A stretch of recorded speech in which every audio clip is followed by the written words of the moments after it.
بسم الله الرحمن الرحيم ومن أحسن قولا ممن دعا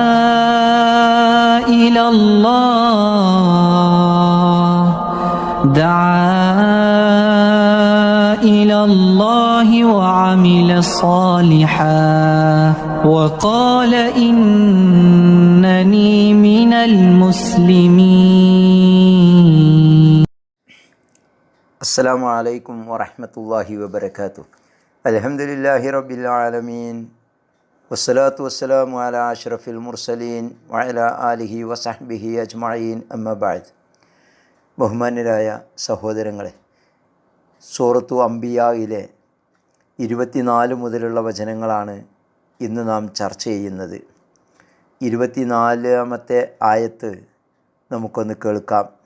أعوذ بالله من الشيطان الرجيم بسم الله الرحمن الرحيم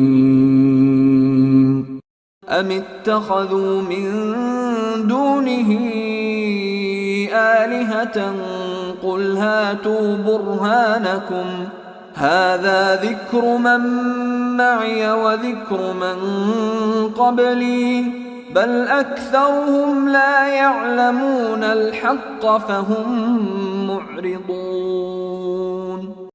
അഥവാ അവന് അള്ളാഹുവിന് പുറമെ അവർ വല്ല ആരാധ്യന്മാരെയും സ്വീകരിച്ചിരിക്കുന്നുവോ? പറയുക, അങ്ങനെയുണ്ടെങ്കിൽ നിങ്ങളുടെ പ്രമാണം നിങ്ങൾ കൊണ്ടുവരുവീൻ.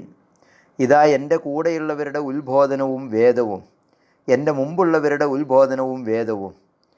എങ്കിൽ അവരിൽ അധികം ആളുകളും യഥാർത്ഥം അറിയുന്നില്ല, അതിനാൽ അവർ തിരിഞ്ഞു കളയുന്നവരാണ്. ഇതാണ് 24ാം വചനത്തിൻ്റെ സാരം. അതിൻ്റെ വിശദീകരണം കേൾക്കുക. മുകളിൽ നാം വായിച്ചു കഴിഞ്ഞ തിരുവചനങ്ങളിൽ ആരാധ്യനായിരിക്കുവാൻ ഒട്ടും യോഗ്യതയില്ലാത്ത വസ്തുക്കളെ അഥവാ വിഗ്രഹങ്ങൾ മുതലായവയെ ഇലാഹുകളായി സ്വീകരിക്കുന്നതിനെ ആക്ഷേപിക്കുകയും ആകാശഭൂമികളിൽ എവിടെയും അള്ളാഹു അല്ലാത്തൊരാരാധ്യൻ ഉണ്ടാവാൻ സാധ്യതയില്ലെന്ന് തെളിയിക്കുകയും ചെയ്യുന്ന വചനങ്ങൾ കാണുകയുണ്ടായി.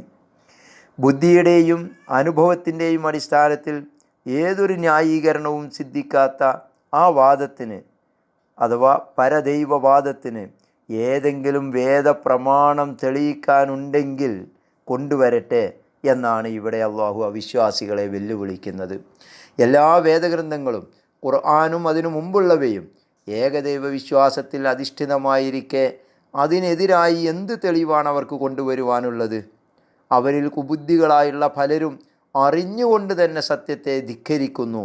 എന്നാൽ അധികം ആളുകളും പരമാർത്ഥം ആലോചിച്ചറിയാതെ യഥാർത്ഥം വിട്ട് തിരിഞ്ഞു കളയുകയാണ് ചെയ്യുന്നത്. അള്ളാഹു പറയുന്നത് നോക്കുക, 25ാമത്തെ വചനം.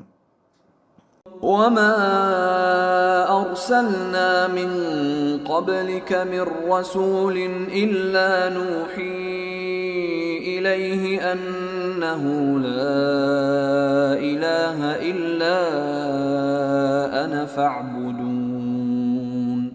നബിയെ, ഞാനല്ലാതെ ആരാധ്യനേയില്ല, അതുകൊണ്ട് എന്നെ മാത്രം നിങ്ങൾ ആരാധിക്കുവീൻ എന്ന് നാം വഹ്യ് നൽകുന്നതായിക്കൊണ്ടല്ലാതെ നിനക്ക് മുമ്പ് ഒരു റസൂലിനെയും നാം അയച്ചിട്ടില്ല എന്നാണ് ആ വചനത്തിൻ്റെ സാരം. ഇങ്ങനെ ഏത് വിധേന നോക്കിയാലും ഏറ്റവും ഗൗരവമേറിയ ഒരു അടിസ്ഥാന തത്വമാണ് തൗഹീദ്. എന്നിരിക്കെ അള്ളാഹു അല്ലാത്തവരെ ആരാധ്യ വസ്തുക്കളായി സ്വീകരിക്കുന്നതിൽ പരം ഭയങ്കരമായ തെറ്റ് മറ്റേതാണുള്ളത്? ചിലർ തങ്ങളുടെ ദൈവങ്ങളെ അള്ളാഹുവിന് സമന്മാരും പങ്കുകാരുമായിട്ടാണ് കരുതുന്നതെങ്കിൽ വേറെ ചിലർ അവരുടെ ആരാധ്യന്മാരെ ദൈവസന്താനങ്ങളോ ദൈവാവതാരങ്ങളോ ആയി പരിഗണിക്കുന്നു. കുസാ, ജുഹൈന, ബനു സലമ മുതലായ അറബി ഗോത്രക്കാർ മലക്കുകൾ അള്ളാഹുവിൻ്റെ പെൺമക്കളാണെന്ന് വിശ്വസിച്ചു വന്നിരുന്നു. ഇതുപോലെയുള്ള ഓരോ തരം വിശ്വാസങ്ങൾ ഇന്നും പല സമുദായങ്ങൾക്കിടയിലും കാണാം.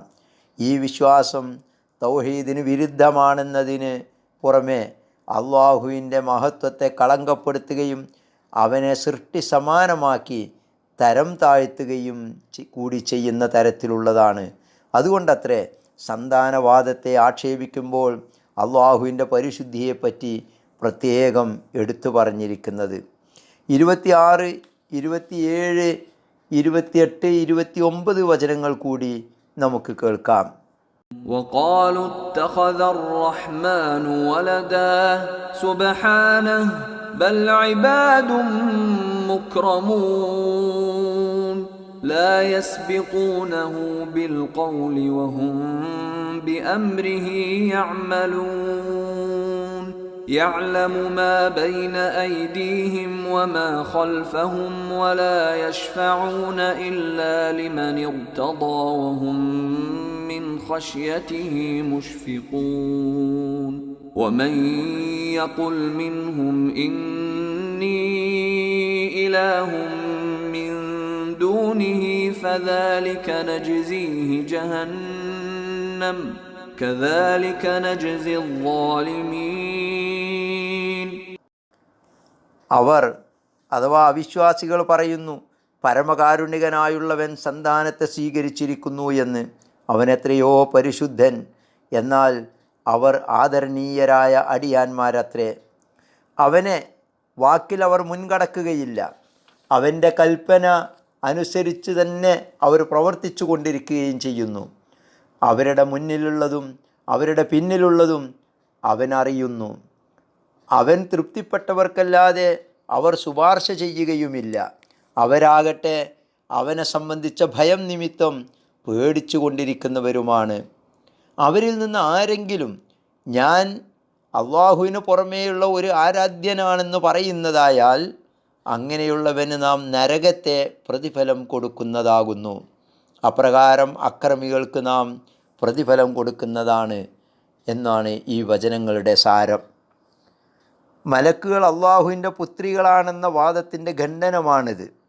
അവർ ആദരണീയരും മാന്യന്മാരും തന്നെ.